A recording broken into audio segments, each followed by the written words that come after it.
A day in the life as independent artist. Hi, we're Myriad Bloom and this is the second part of our series. Kaya if you like chaos and shawarma and OPM, tara na.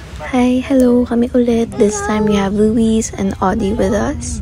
We're gonna be practicing for an upcoming gig, but first, let's grab some snacks.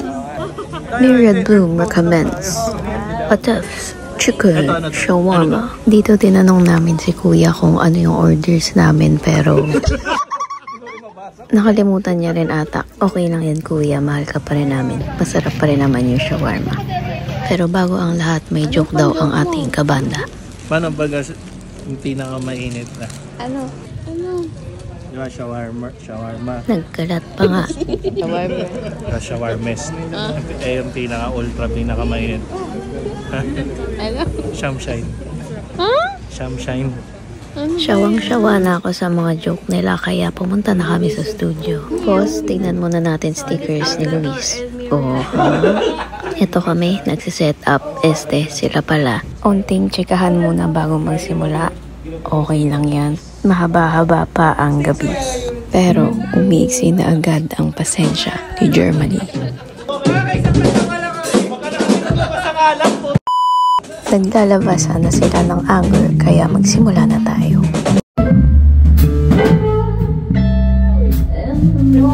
Oh ha? Kanta na lang ang painitin, wag na ulo. Isa pa kaman. Isa pa?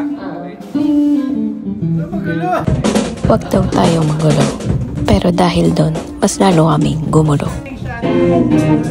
Pwede naka-drive na rin ako nun eh. Para...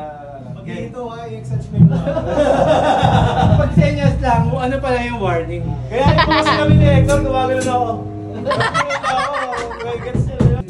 All jokes aside, mukha lang kaming ganyan but we take our work very seriously. We don't have labels or big budgets but we have each other.